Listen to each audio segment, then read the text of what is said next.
Yes, right here. Can't say me because I'm an old Christian. I mean, There's also, I'm just going to try and skip it. I don't want to do it. It was a member just so I kind of press behind this stuff.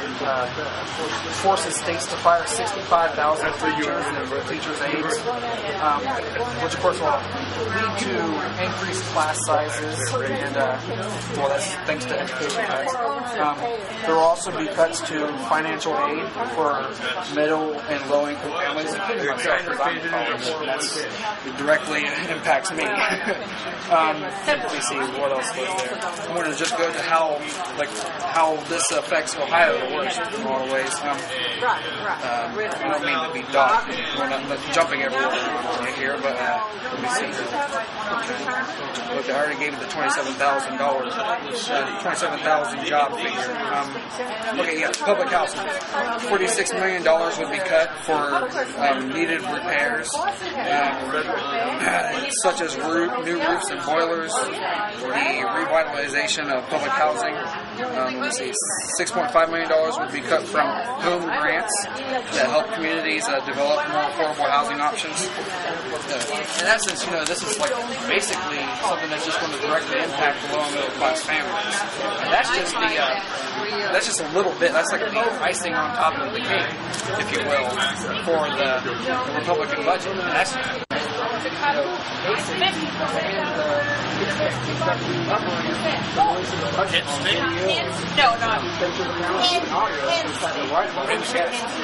it's supposed to be as a transformational. I mean, how can you run a university on hand? I see transformational as meaning disastrous.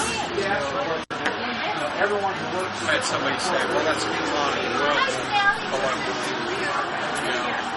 Commodity traders, and we have an 18-year high in the amount of gas that's available. So, it's a shame. Right now, I'm really happy about it. So, children and grandchildren, I don't see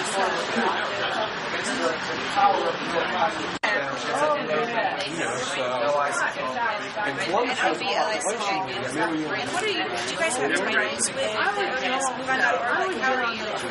Well, I'm just the host of this. I'm just getting back involved in that.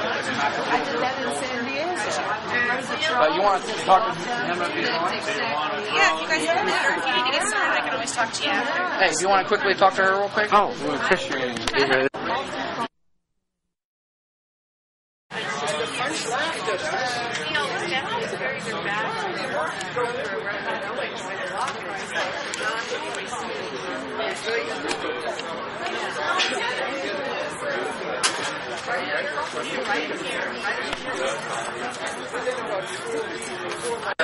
After the event has concluded.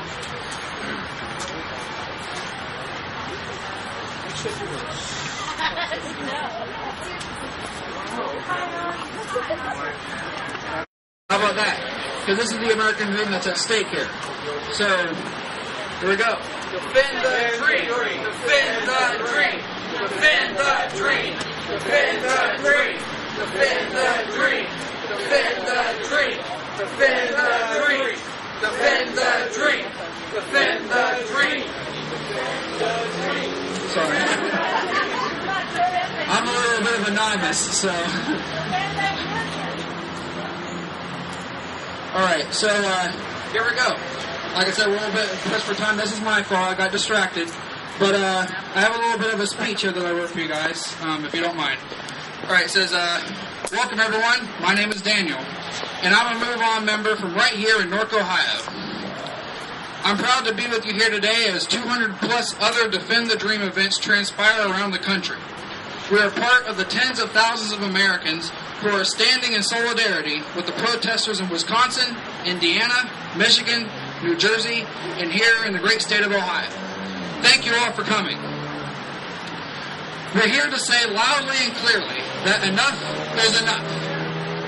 Last week, as you are likely aware of by now, the Wisconsin Republicans took the next step in their attack on workers' rights, for what turned out to be a shocking, supposedly, power grab. Right now, Congress stands poised to compromise on the middle class and lower class will be the gutting of health care, environmental protections, and housing assistance.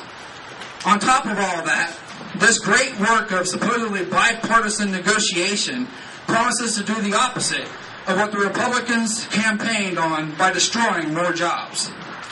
We must make it clear to our congressmen, Gibbs and Teaberry, that by supporting this incredibly dangerous and nonsensical budget proposal, they are launching an assault on the families of Ohio and threatening the continued existence of the American dream. The budget recently submitted by the new Republican House, if enacted, would mean the termination of roughly 65,000 teachers, larger class sizes, 700,000 job losses, 27,000 of which would be lost here in Ohio.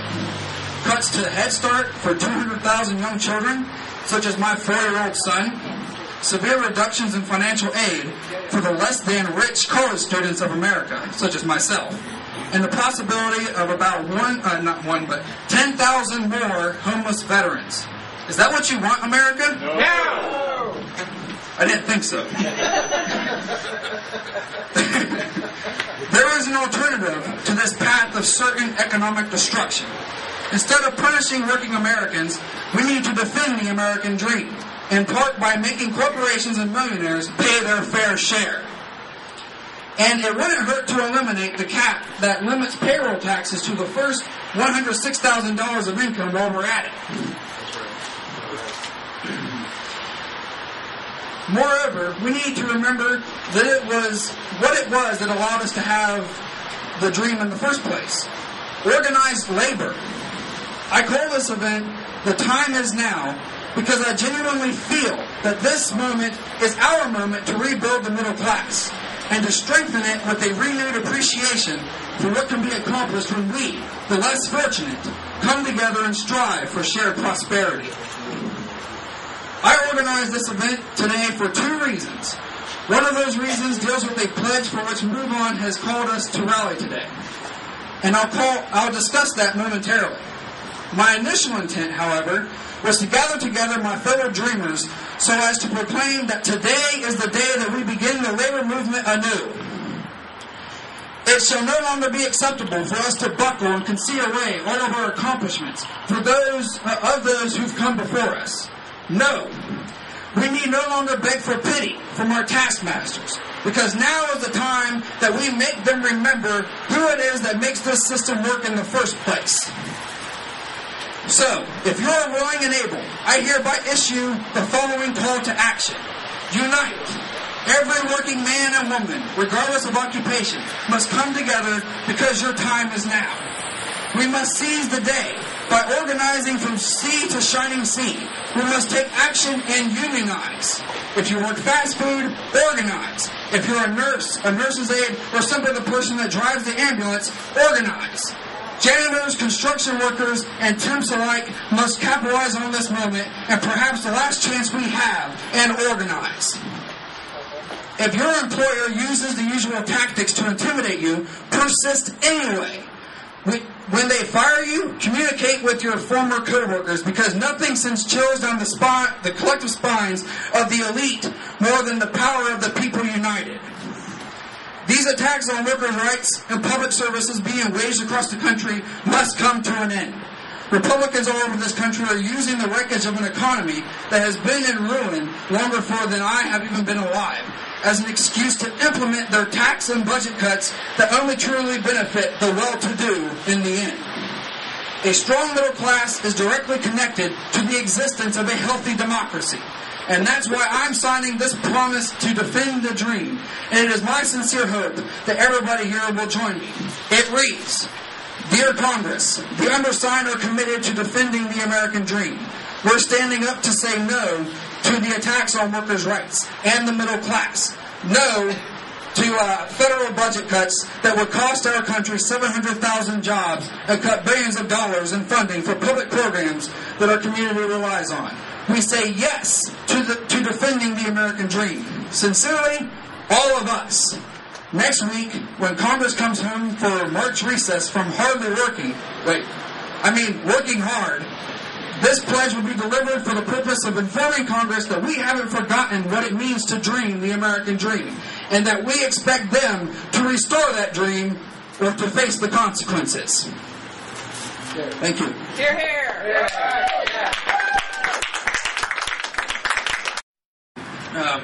Is David Green here? All right, there he is.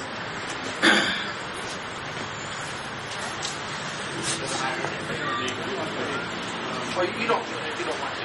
Yeah, you can hear me, right? Yes. Okay, good.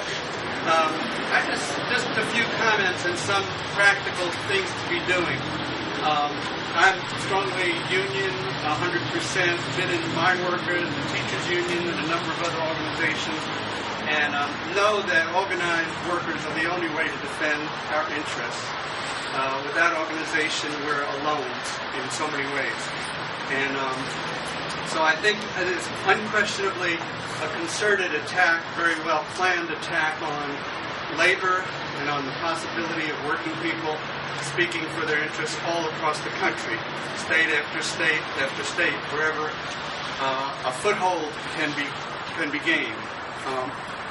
And if you look at the mainstream media, you see lots and lots of emphasis on the heroes of the day, who are supposedly corporate leaders, who are supposedly bankers, who somehow manage to do wondrous things, while everybody else is suffering in many, many ways. And we've just begun to feel the pressure of many of these things. Budget cuts people have not felt in years, or never in their whole lives.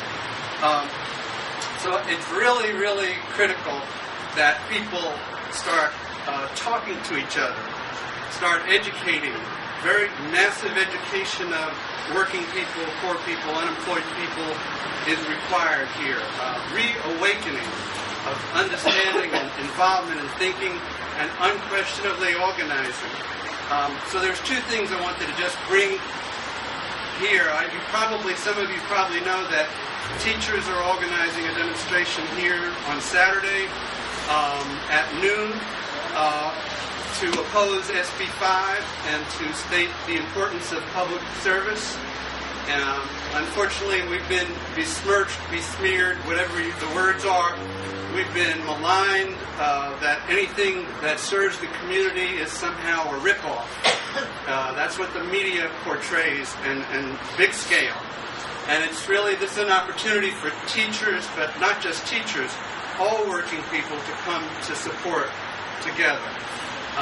So that's Saturday right here. There are going to be a number of teachers here. Some of the people who are in AFSCME are coming, whose contracts either have accepted concessionary contracts already or are fighting to get the contracts accepted. So that's one thing. I would just encourage you to come and bring other people, and there will be more people. I mean, these things are just beginning to snowball in outlying areas. The second thing is that in the city of Athens, you may know this too, they just passed a resolution. The city council passed a resolution against SB 5. And so this is being used as a model now for other city councils. We have one meets about a block and a half away. I go to those meetings a lot to raise hell and need more people. I mean, people need to get used to getting back into these meetings and raising questions and bringing people with them to get an educational experience, because we all need to learn all kinds of things.